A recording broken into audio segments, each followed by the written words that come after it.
conclure des accords avec le diable pour refaire l'unité du Congo. Rien à faire.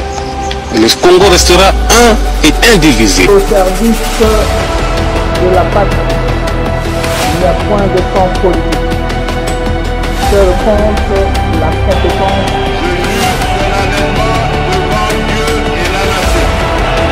De sauvegarder l'unité nationale, de ne me laisser. Allez, moté, n'a pas de connaissance sur mon télévision, tout ce qui m'a voulu me moquer, dans mon état moqué de Batika, c'est la septième.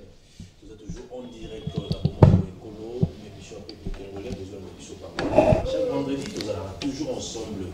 Là, un acteur très majeur, analyste politique, responsable d'un parti politique, Oazali, porte-parole adjoint. Et à partir mon aîné Asser, il y a mon avocat, son excellence Élisée Atamo, député national, avec Otala Bisso, maître Pichou Malou, pour le bélier à peuple, le dynamique à peuple, Oyo à même Makamaloba à la population, et puis à ça, l'analyse d'un peu isolé que les camarades pour la Bisso. Actualité Zali. Rendez-vous, tout le monde rendez-vous manqué, tout le monde manque à respect, tout le monde report, tout le monde victoire diplomatique ou échec diplomatique. Rencontre il y a dimanche passé entre Mokonzamboka dans mon lobby à Rwanda où elle a quitté, mettre plus européen ça prend des Benaï.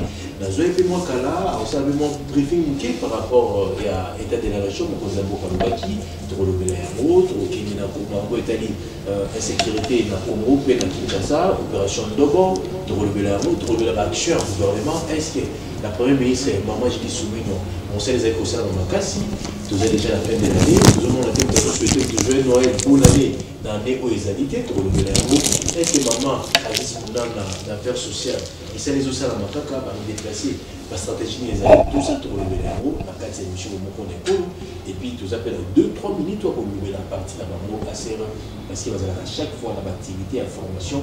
Il y a des communes, soit dans le district. Tout ça, la maître Pichoumanou. Maître Pichoumanou, il y a le séminaire, il y a porte-parole à John, il y a assez à partir de l'année, il y a Élisée Atamo, il va aller dans la carte union sacrée, et puis il y a des communicateurs dans la carte union sacrée. Mbote mon mboka maître Pichoumanou. Mbote nayo mon mboka Bron Samba. Merci beaucoup pour l'invitation. Dans le bail qui était, nous sommes toujours présents chaque vendredi. Et Zali Bongo vraiment.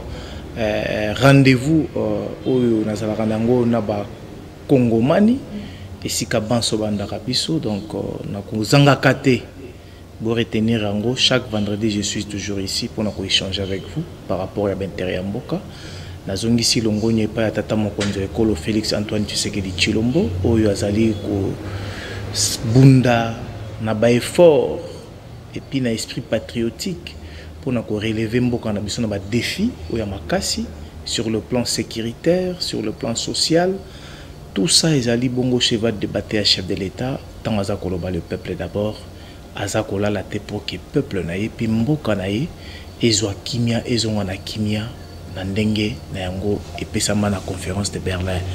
Naïe kotombe la paix mokole lamu, na mwana mboka, le capable, le villageois de la République. Les airs Tamboué, où aujourd'hui réserve stratégique, et Sengete Komessana Rubenga réserve stratégique à chef de l'État, l'honorable Eliezer Tamboué, suite à loyauté naïe, suite à patriotisme, où tout allez insérer, mettre en place un système politique congolaise, parce que manque de patriotisme, il y a un trahison de Kamakasi, mais biso action commune pour la République. Yende sikoyo ko mettre en place le patriotisme ko la kisabatu ko balisa molimo na mabele ko talisa moto ayeba ko linga mboka na ye ayeba ko linga moninga na ye ayeba ete mboka oyo ezali don beni pona biso sengi biso banso to simba na loboko to batela yango po ete tozana ekolo mosusu te.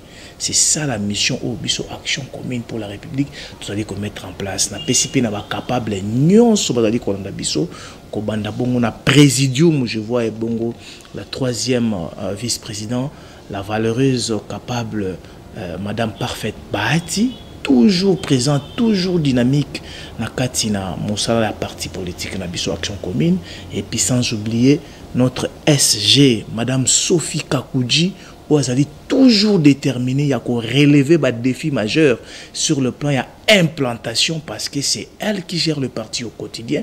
Maman Sophie Kakouji Alobi Obele opération ndako mon côté, avenue mon côté, ville mon côté, village mon côté, sans action commune pour la République. Capable et sengiete abotama et sika nyonso parce que biso étant que assez monde ceux qui action commune pour la République et l'onami na 26 provinces et l'onami na bamboka bapaya et bongo patriotisme et puis na pouvoir de l'amour autres allez mettre en place yangonde et kotombo là bas défi ya mboka na biso. C'est ça notre détermination. Merci maître Pichoumalou. Boni commune à Mongafula insécurité si l'opération de Bopé Kounezali na Mongafula. Je vous dis que bravo bravo bravo bravo bravo na colonel Faustin Mounene ya district ya Mongafula où ils allaient zone de juridiction zali kokamba ils allaient bongo commune à Mongafula commune à Selembao commune à Makala na banzi bolanda ki mata na discours état de la nation tata mokonzi mboka atangaki secteur à juridiction colonel Faustin Mounene pour na kotalisa été colonel Faustin Mounene na bokamba mi ville à Kinshasa où ici mami bongo na mona mboka le général Kilimbalimba Blaise que je salue le dynamisme la détermination à koluka kotia kimia na kati ngomba ville à Kinshasa à travers district à commune à Mongafula où ici mami bongo na mona mboka colonel Faustin Mounene et puis sans oublier la mbata et pas major chinois na zoé bisayo que opération Ndobo colonel Faustin Mounene na major chinois ya mbata ba kola la pongité.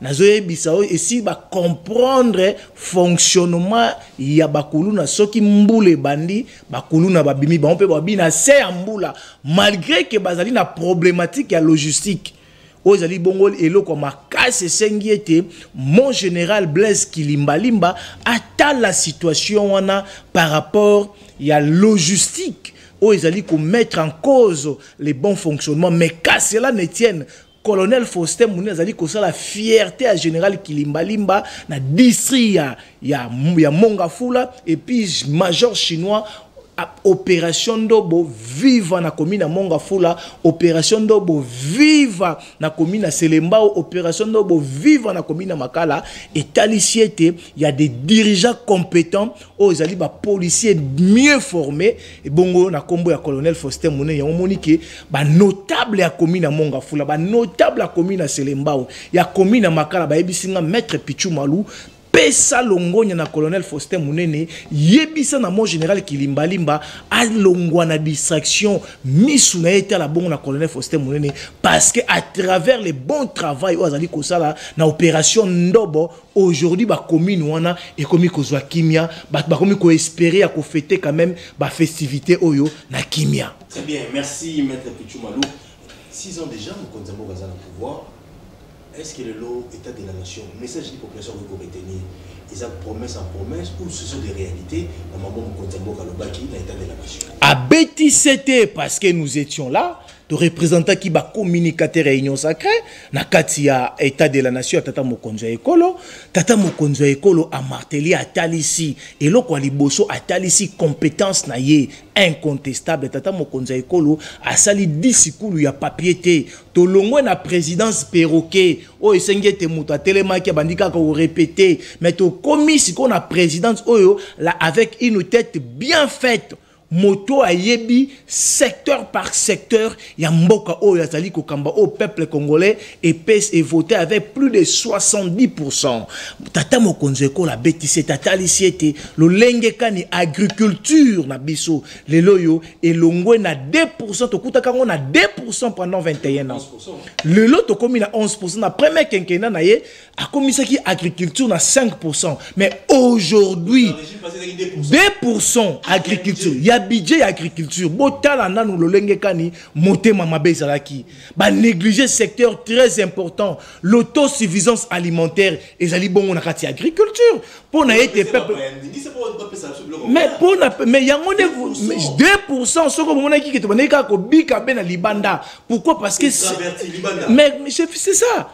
Agriculture, c'est qu'il y a 2%, mais tata mokonzo ekola koti a commission on a 5%. Aujourd'hui, agriculture comme il y a 11%. Bravo Félix Antoine Tshisekedi Tshilombo. Le peuple, ils allaient matérialisation le peuple d'abord. Parce que na kati ya molona, le peuple congolais kolongwa nanzala.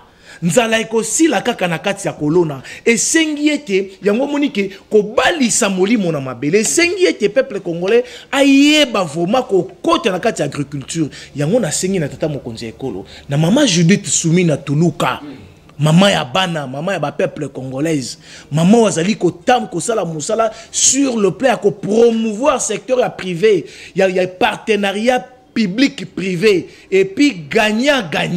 On est allé bongo cheval de bataille à maman Judith Sumina Tuluka na kati ya gouvernement na ye. Yango nazali ko senga na bango, nazali ko senga na ba parlement na biso et senge te batia mobeko oyo ya loi ya ba paysanne pour que ba inciter na kati na yango peuple ko ba paysanne ba lona lisusu molona ebele parce que ba tiela bango ba moyen ba kotisa subvention makasi na secteur wana ya ba paysan parce que aujourd'hui tozali ko mona ndenge ni ba exode ezoko salama ba yo ba lona bazali ko kima molona bazali ko yana na kati na ba capital yango zali ko kota nzala mais pona bango bazonga yango soki ba tie loi ya paysanne ba voter loi moko oyo ko faire inciter bato balona ka balona lisusu bilanga ba juste subvention lokola ba matisi 11% na 11% ba na ko subventionner ba agriculteur na biso pour que aujourd'hui to longwa na nzala lolenge tata mokonzi ekola lobi bomoni penenge ni atalisaki matali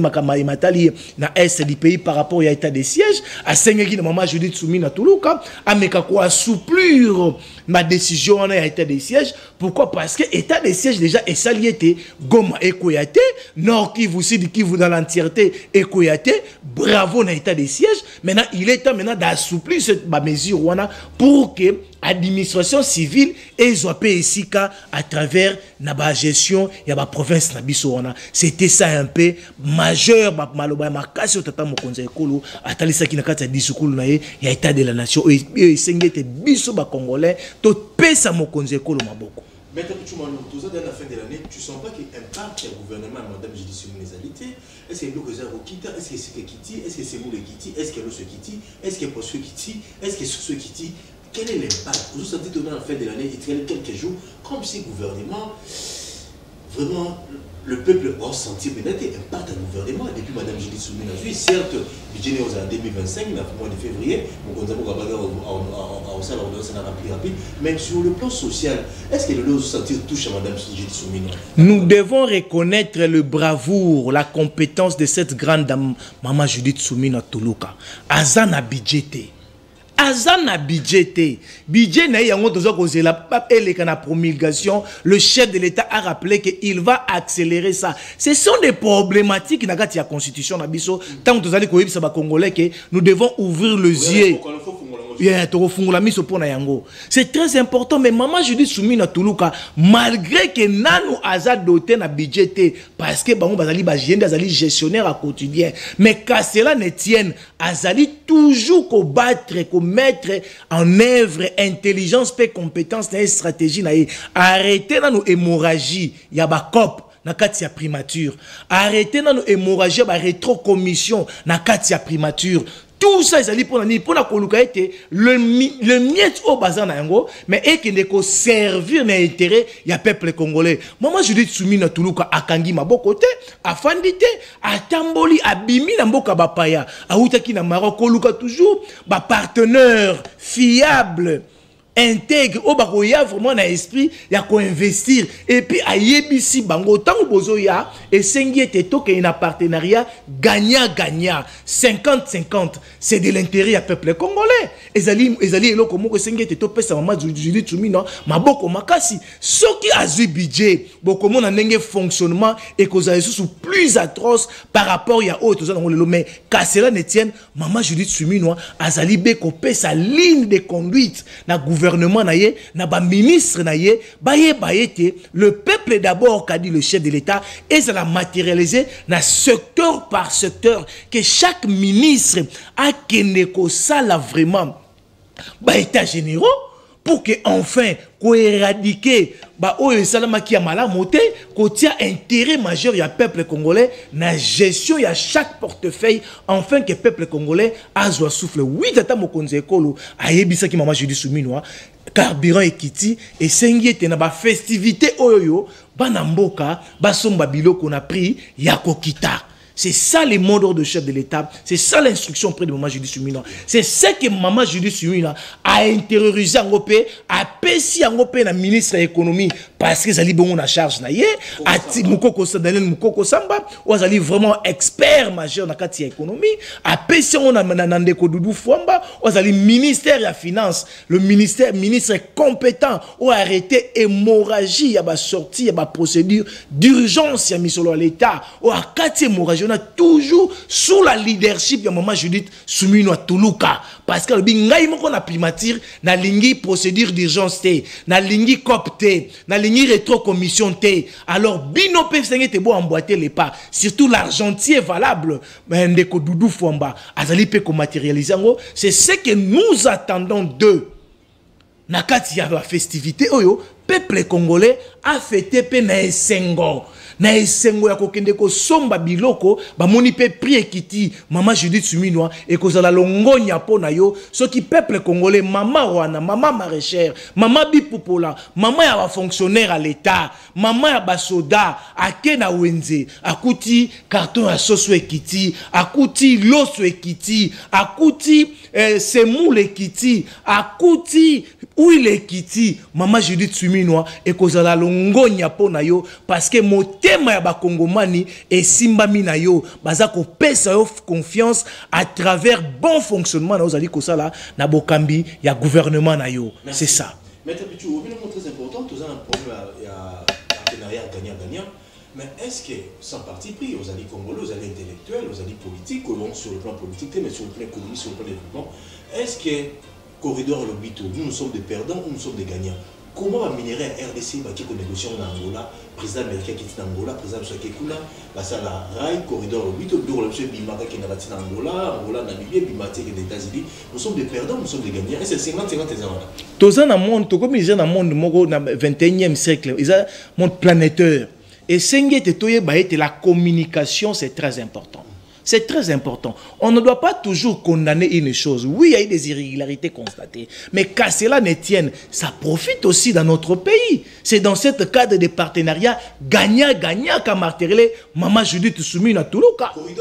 Dans cette corridor Lobito, notre souhait, c'est l'intérêt il y a Congo, il y a peuple congolais et à la Anamo. Enfin que nos minéraux, nos intérêts et à la sous-souté et bimaloko la nenge bande kozala liboso mais cette fois-ci peuple congolais a se retrouvé na yango mais ces irrégularités wana et sengete balandela yango pour que intérêt na biso ezala anamo. Pourquoi? Parce que ce sont nos minéraux aujourd'hui yango ezali ko pesa solution na monde entier. Ce sont nos coltans aujourd'hui. Ce sont nos batteries aujourd'hui. Ce sont nos lithium aujourd'hui. C'est ce que Martel Maman Judith Suminwa a ligné comme partenariat gagnant-gagnant. Nous devons saluer la détermination de cette première ministre. Parce que les premiers ministres Yambo à mettre en place le partenariat gagnant-gagnant comme cheval de bataille dans la gestion de la primature. C'est très très important, chers compatriotes, et c'est ce que nous comprendre. Alors, ce n'est pas important de combattre une dame de fer comme cette dame première ministre. Et c'est ce soutenir, tout accompagner comportement oh yazu, toi accompagner vision, toi accompagner mode de travail oh ya mettre en place pour la gestion en primature était il est kaka ko adopter partenariat gagnant, c'est-à-dire 50-50. Au tiers 50, biso peut aux 50, biso peut aux 50. Enfin que mboka na biso et kende ko se développer. Mais développement ya mboka na biso makasi nango ekofanda kaka na agriculture, ekofanda kaka na kati na ba infrastructure ya makasi. C'est très très important. Yango nazali kosenga to pesi longonya parce que etalisi ete Maman Judith Suminwa Tuluka na kati ya gouvernement na soki lelo to komi na 11% ya agriculture ezali bongo pe na kati ya esprit managérial ya Maman Judith Suminwa Tuluka étant que maman o yebi panier ménagère valeur na yango monique na kati ya conseil des ministres va faire adopter yango bongo pour que l'agriculture est comme on a 11%. Et ça un effort majeur. Il y a Maman Judith Suminwa Tuluka. Na kati ya ko matérialiser kaka vision tata mokonzi ekolo, le peuple d'abord. Merci. Allez, 89, 52, 69, 56, mais toujours le secrétaire à Istanbul, comme il soit déplacé belé. Ministère des Affaires sociales, et ça, non, ça. Vraiment, nous devons quand même avoir l'esprit de reconnaissance. Dans le gouvernement, il y a quand même de ministres ou de ministères. Aujourd'hui, hier, et c'est là qu'il y a un ministère invivable. Le peuple congolais a minimisé. Mais aujourd'hui, avec le ministère de l'Affaires sociales, ils allaient quand même bongo na maman Aziz Mounana, ils allaient aujourd'hui appelé maman sociale. Pourquoi? Parce que à mettre en place, à mettre en pratique, cheval de bataille, c'est quoi? L'action humanitaire et solidarité. C'est-à-dire toujours prête. Il y a qu'à approcher, qu'à assister, sinistré. Tous les sinistrés de la République démocratique du Congo trouvent l'assistance sociale, action humanitaire et solidarité à travers l'esprit managérial. Il y a grande dame maman Aziz Mounana, maman sociale. C'est très important, nous devons quand même reconnaître ça. Maman Aziz Mounana a assisté à Est, a assisté à Centre, a assisté à Ouest. Mais nous avons aussi regretté le sénateur Babanga, où il y a les cas qui na Sénat, na perchoir, il y a Sénat, pour une dénonciation, une dénonciation calomnieuse à l'encontre de maman Aziz Mounana. Kolobaete maman Aziz Mounana a commis sélectif à Tiki bas sinistré. Oh ya Bandundu à soutenir Bangote. Or c'est faux. C'est depuis les 18 que maman Aziz Mounana avait déjà assisté. Bah, sinistré, voilà. Elle est toujours près de cette dame-là. C'est une dame de grand cœur. Ce sont des ministres qui biso peuple congolais, to biso ba communicateur et ce qui s'est to accompagné à travers Moussala Malamu, parce que gouvernement. Parce que cette assistance sociale, voilà, c'est ça l'accompagnement du peuple congolais. C'est être prêt. Na peuple congolais qu'on s'en soucie na ba problématique à peuple congolais. Yango toujours ko senga tata mo konza ekolo, baye ba ko évaluer, baye ba ko matisa ministère affaires sociales wana et le ministère simple et comme ata mineta to VPM, c'est très important parce que c'est le ministère de base. Merci. Allez, donc on est-ce que le cas de débat politique parce que c'est très important. Sur 89 52 on va s'y mettre au courant. Nalingi koloba likambo moko, omoni aujourd'hui et sengiete même na kati ya portefeuille. Il y a Bissolelo Snell, Bakinois, Bandeko Nangai, Bakongolais. Yango naza koyebisa ba Congolais. Boyebi que moi je n'aménage pas. Moi je ne suis pas un communicateur qui vient parler, qui peut parler. Nazoye Bisayo, nous devons commencer d'abord à saluer l'esprit managérial éclairé. Il y a DG, il y a Snell. À travers gestion Azali Kosala. Comment les assumer? Fabrice Lucinde. C'est lui le DG. Ndeko Fabrice Lucinde, le DG Yasnel Azali, un esprit managérial très éclairé. Comment? Il est très compétent. Vous devez d'abord essayer de Bakinois, Bakongolais, comprendre. Dès son entrée DG, à Koutaki dette sociale, il y a 3 milliards. Dès l'entrée DG, il y a DG Fabrice Lucinde, Nakati a portefeuille Iwana Yasnel. À Koutaki dette sociale, il y a 3 milliards. Mais à travers esprit managérial, le DG Fabrice Lucinde Azali coopéré, dette wana. Comprenez un peu ces genres de personnages. Ils méritent l'accompagnement. Ils méritent parce que dette sociale wana oh yetende mutu à côté ici on a katasnel. Mais au moins au nom il y a continuité à l'État. Et puis il y a intérêt majeur. Il y a que ça la moussala malamu. Qu'on mettre en place, qu'on relever société wana snel. Il y a un Fabrice Lucende a tiré d'abord cheval de bataille naïe. Il y a qu'on a piré dette il y a 3 milliards. Enfin que la société ait une respiration pour que bon projet aux anango. C'est-à-dire quoi?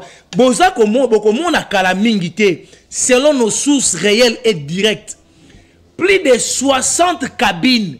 Ezali déjà qu'on a déployé dans la ville province à Kinshasa. Nazoye Bisayo à travers DDK à ville à Kinshasa. Ça, ce sont des sources réelles. Moi, quand je parle réel. Yango Nazoye Bisaba Kinois. Boye Bayete déjà déploiement. Il y a plus de 60 cabines à travers l'évaluation qui a été faite sous l'orientation de Yemoko, le DG Fabrice Lucinde, comment on a les DDK, Azali déjà qu'on mettre en place plus de 60 cabines pour que bah mettre en place qui y a l'Otili enfin que décembre OP continuité à 2025 problème il y a l'Otili qui est l'Obamalisou souté. Ce n'est pas que des cabines, même aussi câble électrique. C'est ça, parce que le DG Fabrice Lucinde, en connivence avec les DDK, il y a vu la Kinshasa, ils ont compris que, et Sengi d'abord, qu'il soit solution sur le problème, il y a transport, il y a courant, et puis il y a transformateur. Oh, comment qu'on sauter pamba. Il y a un fédère et comment qu'on la pamba. Pourquoi? Ils ont compris que les problèmes, ils allaient dans la cabine, ils ont changé la cabine. Deuxième problème, ils allaient payer transport, c'est-à-dire, les câbles, ils ont déjà usé. Il y a un monique rapport et mataki. Dans le conseil d'administration, va adopter et déjà, ils allaient faire déployer plus de 60 cabines. Et puis, câble électrique Yamakasi enfin que longola nyon surtout ils ont usé pour que Kinois na décembre oyo to fêté avec l'Otiliki et puis to kota 2025 sans problème y a l'Otiliki et zali bongo cheval de bataille y a mon mboka DG Fabrice Lucinde. Il mérite quand même nos accompagnements étant que des communicateurs de l'Union sacrée na lobby la kayete so bomoni na lobby parce que j'ai eu des sources réelles na koti na vérifier yango lelo na ko mema cette information et si li kakate azali pe ko projeter plus de 6 milliards pour faire remonter société Osnel na fonctionnement na yango. Azali ko projet plus de 6 milliards de 2024 à 2028. Azali ko mettre en place une projection de 6 milliards pour une bonne fonctionnement de la société Snel. Il mérite quand même des encouragements. Et puis, il faut voir qu'il n'y a pas d'arriérés. Na Snel, il n'y a pas des arriérés. Personnel, nyons sont payés déjà et avec les 13e mois. Nazoé Bissao que vraiment ce grand monsieur, ce que Bomoni Ngaï Maître Pichou Malou, les communicateurs, à titre je parle, c'est que j'ai eu des sources réelles. Je vous dis que Ezali Kaka, Omoni Mboka Nabiso, Moto Amala Munde Azali Moto à combattre. Moto Azali Kosa Amala Munde Bazali Kotel Melaye. Or, il mérite l'accompagnement. 13e mois est payé na Katasnel. 13e mois est payé na Katasnel. Personnel à Snel, nyon so basu salaire na bango, il n'y a pas d'arriéré. C'est toujours sous la leadership éclairée et compétent. Il y a DG Fabrice Lucinde que nous saluons. Tous les Koebisao, Ndeko DG, continuez bongo. C'est ça le peuple d'abord que veut le chef de l'État. Allez, tous les Kabula Makaseba comme l'Union sur la qui va s'amener Lemba. Na matete, vous allez na limité, vous allez nzinga, tous allez na fin de l'année. Kobung c'est sport, Nzambazali. Gouvernement Bezali Bunda, ou le gouvernement Rosala pour la Bino, est-ce que vous vérifiez qui c'est que le César au Kita? Dans le magasin, c'est que le César au Kita? Est-ce que poisson est au Kita, la chambre froide, sauce au Kita, pio des au Kita, huile les au Kita, est-ce que c'est mou les au Kita, mille les au Kita? Les alliés projets au gouvernement, c'est là qui va alléger la taxe et pour bureau Kita, la population sur le au Kita, au Bengham sur le Sabiso. Tout le temps, on a un état politique vraiment actif, les mots Canabiso. Dernièrement, ça fait 2 ans, le gouvernement républicain du Congo a qui déjà procédé au Yakoluka qui met à l'est de Yambo Canabiso, na tripartite à Rwanda. Il fallait président de la République Félix Antoine Tshisekedi Tshilombo, président de Rwanda Paul Kagame, le président Lorenzo Bavanda Bayo, quand on a signé Mokoloto. Samedi, à 2h du matin, 4h, Bazali qu'on négocie malade. Et comme dimanche, le président de Rwanda a posé condition avant qu'on a signé papier, il faut RDC Bayo Canada M23. Et après dimanche, on a demandé Massassi Matima Kassina Estambo Canabiso M23 Zali, qu'on a poussé à faire de sa zone Yatabango. Tout le monde, Ezali, victoire diplomatique, échec diplomatique, Ezali report, Ezali manque à respect, analyse nous allons concernant la situation où Rwanda Mbandoni, il faut que la communauté internationale puisse sailler, tout il faut la laver. Que pensez-vous étant que Congolais? Est-ce que Rwanda a la diplomatie, a la papier ou moyen de Rwanda a la biso pour des choses qui viennent à Istanbul biso mettre tu as 5 minutes dans cette vidéo au plus à la Ezali Motuna de fond. Yango na kopesa bravo na ba FRDC na biso. Na pesi bravo na ba Wazalendo na banzi bolandaki na état de la nation tata mokonzi ekolo atombolaki bango tata mokonzi ekolo atomboli FRDC tata mokonzi ekolo atomboli les Wazalendo parce que ici je suis aussi Wazalendo. Un Wazalendo c'est un patriote moto azali ko bunda pona mabele na ye pona souveraineté na ye ndeko na ngai omoni na banzi ete ezali pasi na banalize mususu ba kongomani bazali ko sala ezali victoire diplomatique ya chef de l'État par rapport à sommet à Luanda. Pourquoi? Parce que etalisami lelo na monde entier que biso RDC toza na problème te. Biso RDC nous étions prêts ya kokene na processus de paix enfin que kimia ekota na este ya mboka na biso. Totalisi ete tata mokonzi atalisi ete RDC azali na problème ya kobo ya kimia teto processus de paix oyo yo sous la médiation ya président Lorenzo o tata mokonzi ekolo atombola ki epe na discours na ye ya état de la nation. C'est-à-dire azali soucié ya ko ramener kimia na kati ya sous-région dans la diplomatie agissante ya chef de l'État. Ya omoni ki tata mokonzi ekolo atikalaki obe na lignée wana. Mais oyo esala mito résultat donné. Bravo la diplomatie à chef de l'État. Parce qu'aujourd'hui, il a mis à nu Paul Kagame, il a mis à nu le Rwanda. Atalici, c'est le Rwanda qui est problème, qui ne veut pas ramener la paix dans la sous-région, qui ne veut pas ramener la Kokolingate et Congo, Est Nabiso et Zongana Kimia. Oh, yende azali marionnette, il y a comité international, wana. Azali marionnette, il y a ba multinational. Pour dilapider ba minéraux na biso na est du pays o ezali bongo coltan ezali bongo lithium o ezali bongo ba minéraux moko stratégique ya makasi o ezali bongo ko faire fonctionner monde entier ezali ko bima sous la leadership ya Paul Kagame na est du pays yango balingi te kimia ezonga na est te mais malheur na ba dongolo miso o ba koloba ete ezali humiliation. Non! Chef d'État déplacé. Non! Mais bien sûr, ce qui tata mokonzi ekolo akenda kite. Balinga balo banini. Échec. Il y a processus. Il y a Luanda. Pourquoi? Parce que les deux présidents bayete. OK, ngako contexte wana. Mais ngako contexte wana. Parce que les deux présidents bayete bango nyozo tout bazali jugé na forfait. Ezali match. Mais équipe oyete, yango poli na forfait. Chef de l'État a bêti Kagame, a bêti Rwanda, to gagné Rwanda na forfait. Équipe ya RDC qui valablement représentée par le commandant suprême Félix Antoine Tshisekedi Tshilombo. Na Rwanda, eh bien, Kagame a kimi, chef de l'État a kimi si Kagame. Na pour parler, il est sorti tête haute. Il est temps que les Congolais puissent comprendre que nous avons un chef de l'État déterminé, patriote, compétent. Parce qu'il a démontré que moi je suis capable de discuter avec ce monsieur, de lui dire que de quitter, parce que c'est lui l'auteur. Il y a pas exaction, il y a ma baie à est du pays. Il y a zali ko bimisa minéraux na biso pour la convoi misa ba multinationale. Et puis aujourd'hui, ceux qui ont dit mais je serai abasourdi. Nous devons que saluer la diplomatie à chef de l'État. Il n'y a plus rien à dire dans Makambu Sommet. Il est qu'à féliciter la diplomatie à à chef de l'État. Mais c'est qui est hostilité, diplomatie. Mais non, il est maintenant parce que nous aussi tu as appuyé pour le processus de paix. Ils qui demandé dans la sous-région. Qui recommandé dans le comité international.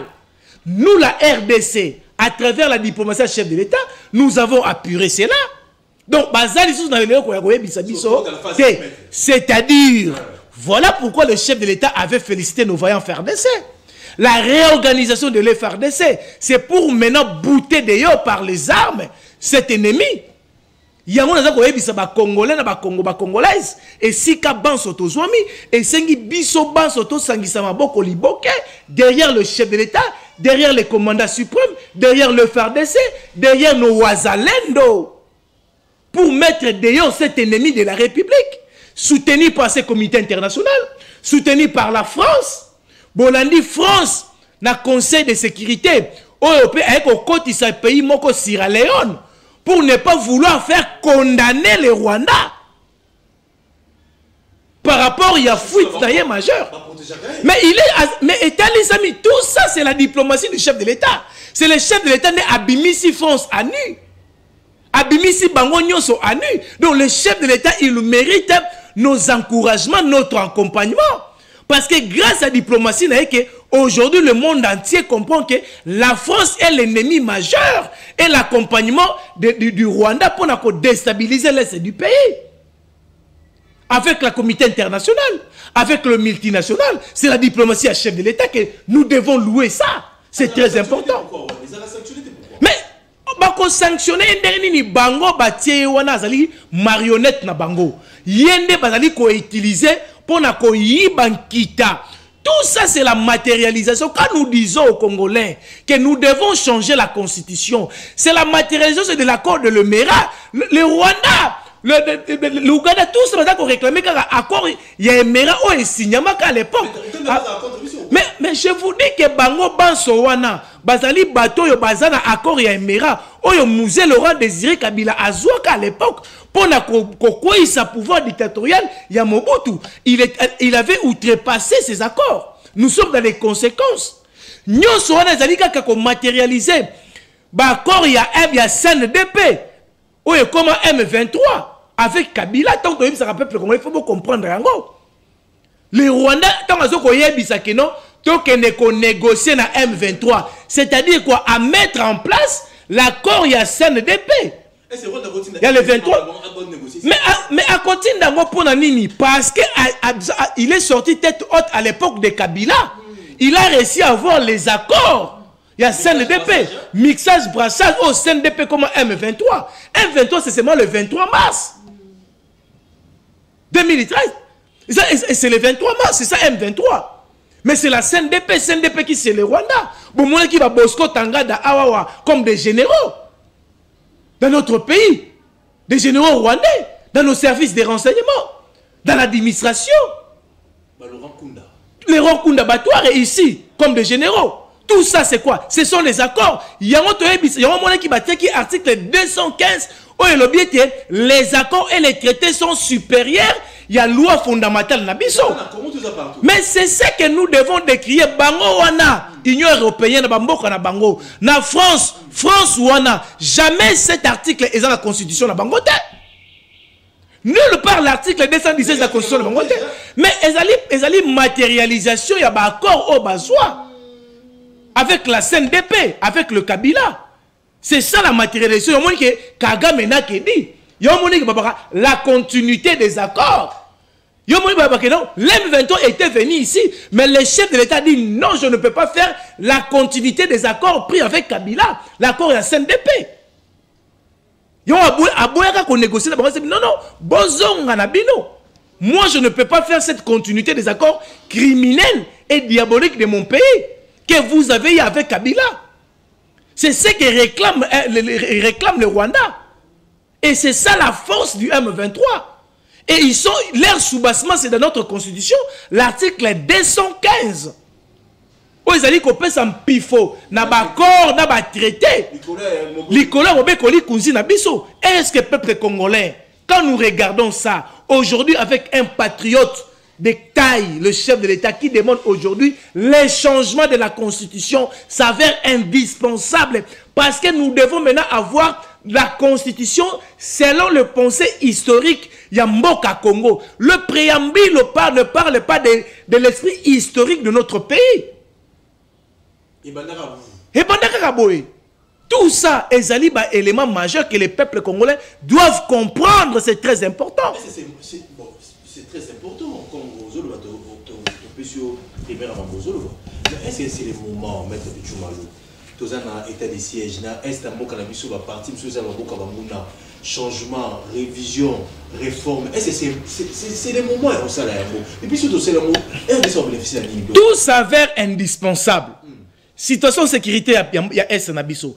Ce n'est pas pour rien le chef de l'État s'est déplacé dans Luanda. C'est pour l'intérêt S du pays. Ce n'est pas pour rien aujourd'hui la France et la communauté internationale, le multinational, Bangon Bazali à nu à travers la diplomatie à chef de l'État. C'est pour l'intérêt S du pays. Donc le chef de l'État ne croise pas les bras. Ce n'est pas que parce qu'on veut, quand on dit que nous devons changer la constitution, c'est pour donner déjà des solutions au sein de notre loi mère. Ils ont dit qu'on peut s'abango force. Ça la revendication criminelle à travers notre constitution. Parce que les accords, il y a 2003, les accords à 2013, il y a 2009, ils ont dit supérieurs, il y a la loi fondamentale Nabiso. Est-ce que nous devons continuer avec ça?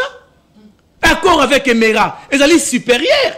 C'est ça, on a dit fondamental sous bassement. C'est par là que nous devons changer cette constitution. C'est très important.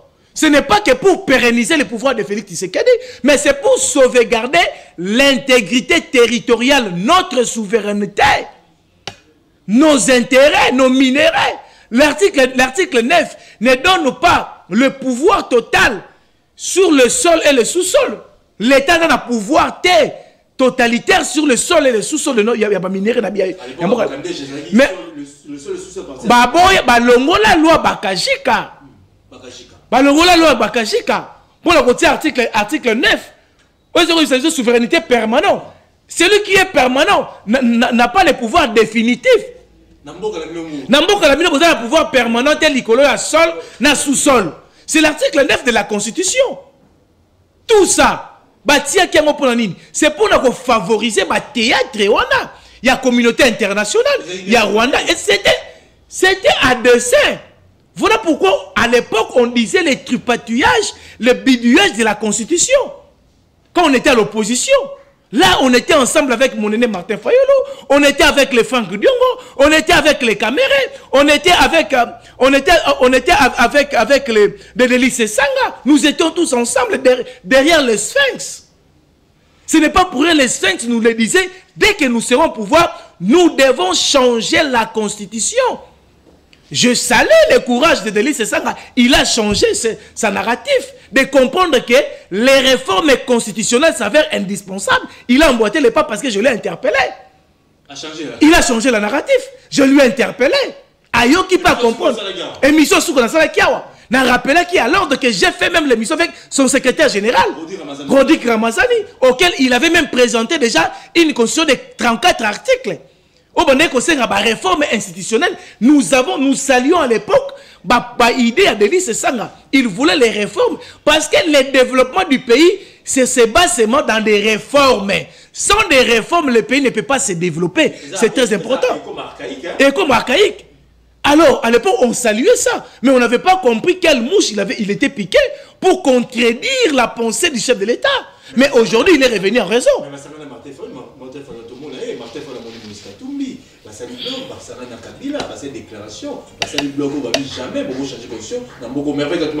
Nous regrettons seulement les comportements de Martin Fayulu. Martin Fayulu est en train de se faire asphyxier politiquement. Comment? Par ces criminels politiques de Katumbi, par ces criminels politiques et économiques de Kabila, par ces criminels politiques et économiques de Matata Ponyo. Martin Fayulu, c'est un politicien, un opposant. Il ne devait pas s'allier avec ces criminels politiques et économiques. Contrairement à la vision et la combat politique autre maintenant ensemble avec Martin Fayulu. Moi, s'il vous plaît. Mais quel dynamisme? La dynamisme de la politique ne peut pas aller à l'encontre, à la logique pour l'intérêt du pays. Il faut retenir ça. Dynamisme, il y a politique, ne peut pas aller à l'encontre, il y a intérêt majeur, il y a Mboka Nabiso. Il y a bon fonctionnement, Mboka. Parce que nous militons avec ça. Nous étions, on a Jean-Marc Aboundou, que je salue là où il était secrétaire général. Il y a eu des PES, moi j'étais coordonnateur provincial, il y a 7 soutiens de Tshisekedi. Je participais dans toutes les grandes réunions politiques. Ah? Oui, nous étions ensemble. On était là, les 5 étaient là, Jean-Marc Aboundou était là, Martin Fayulu était là, Lissanga Bonganga était là, Vesayo. Nous. Mais je vous dis que c'est ce qui se disait. Olengankoye était là. Mais je vous dis que nous étions là derrière le Sphinx. Mais je vous dis que tout le monde, tout celui qui était opposant à l'époque, nous étions derrière le Sphinx. Okay. Et moi, je participais dans ces grands salons parce que je gérais la coordination provinciale. Il y a vu la Kinshasa à 7 soutiens de Tshisekedi. Je le mets à témoin. Je le lance défi. Que Martin Fayulu ait bissanga les contrats que ce que je suis en train de dire. Nous étions là, nous avons décidé ainsi. Nous devons changer la constitution. La constitution a été bidouillée, a été tripatouillée. Donc j'avais fait la prison à l'époque. Mais je vous dis. Mais je vous dis. Mais ce n'est pas d'aujourd'hui. Nos amis Ama Matungulu Bakoufa. Mais je vous dis. Bato église catholique, Batumba église catholique, pour la bidouillage de la constitution. Thérèse Kapangala. Barossi Mukendi. Mais quand je vois Martin Fayulu se contredit par rapport à sa lutte politique qu'il a menée, que nous avons amené ensemble à l'époque, derrière le Sphinx, dans cette soutien, je me retrouve abasourdi. Je me retrouve abasourdi et estomaqué. Voilà pourquoi nous avons interpellé Yessi Kazali. Ce n'est que Rabi qui ne change pas. Il doit revenir en raison. Le chef de l'État a bien dit qu'il va mettre la commission. Mais à l'époque, tout le mouvement, toutes les réformes ont été imposées. Mais le chef de l'État, qui est démocrate, il va mettre la commission. Nous devons maintenant voir cette opposition approcher, base à la partie prenante, il y a commission. En fait que nous travaillons ensemble pour que tout le monde ait une résolution majeure d'intérêt, majeur Yambo Kanabiso, pour que tout soit constitution historiquement, il y a pensé à Mboka Nabiso et qui va sauvegarder l'intégrité territoriale, notre souveraineté, nos minéraux, les avantages et même les bons fonctionnements, il y a une institution Nabiso parce que la tardivité, la mise en place, il y a une institution, c'est aussi constitutionnel. Voilà les conséquences aujourd'hui. Notre gouvernement, jusqu'à preuve du contraire, basé dans la budgété. 2025 est chaud, Maître Pichumalo. Les émissions, il y a sous capote comme à Noël. Tombé dans la sous caméra avec Katoumba qui a débordé pour l'émission. Merci avec Katoumba, Mouké, Mala Mozaramo. Maître population pour retenir la festivité, au sur place sécurité sociale et puis revenir pour la assez rapidement. Ce que vous avez dit, pour le bien, on confirme, monsieur Si. Comme il n'y a pas cette chose d'assise. Naza Koyebisa, Naba Congolais, parce que par rapport d'abord à SNEL, nous regrettons, nous avons suivi dans les réseaux sociaux, il y a eu des bouches qui ont passé pour critiquer les bons travail. Il y a manager compétent, éclairé, Fabrice Lucinde, qui aujourd'hui a bandi dans coopérer les 3 milliards qu'il a trouvé comme dette. Aujourd'hui, a bandi qu'on fait remonter la SNEL avec une prévision de 6 milliards de 2024 à 2028. SNEL aura 6 milliards prévision. Oyo. Fabrice Lucinde, il est en train de mettre en place pour stabiliser le secteur Rwanda et SNEL. Ce n'est pas fini aujourd'hui avec la mise en place de la DDK Ville à Kinshasa. Déjà, il y a la réhabilitation, il y a le câble électrique, il y a mettre le transport, changer le transport, afin que l'autiliki et zonga na ndenge na yango sengete to accompagner Fabrice Lucinde. Pour l'action commune pour la République, où il y a les villageois de la République, samedi, ezali bongo, échange patriotique, ba capable nyon ceci ka bozwami, base garde vision, où est kamami bongo na capable, pasteur Korbo, félicitations na musala makasi bozali kosala, tozali bongo na moment, il y a implantation, il y a action commune pour la République, biso, banso, toujours derrière, SG na biso, Mama Sophie Kakouji, Tolobi, opération Ndako mon côté, village mon côté, avenue mon côté, sans action commune pour la République. Merci, Maître Pichumalou, merveilleux, bonne année.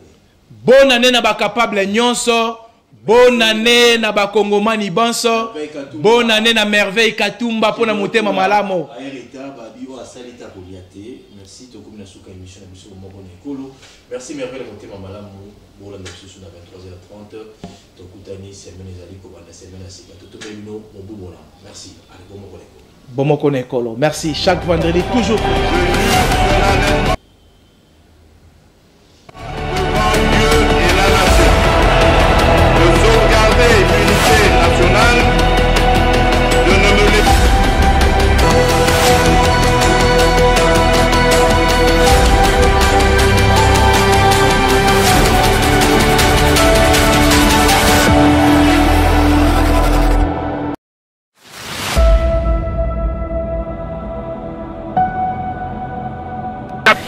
Congo de Bangala, il n'y a plus de Wagenya. Nous n'avons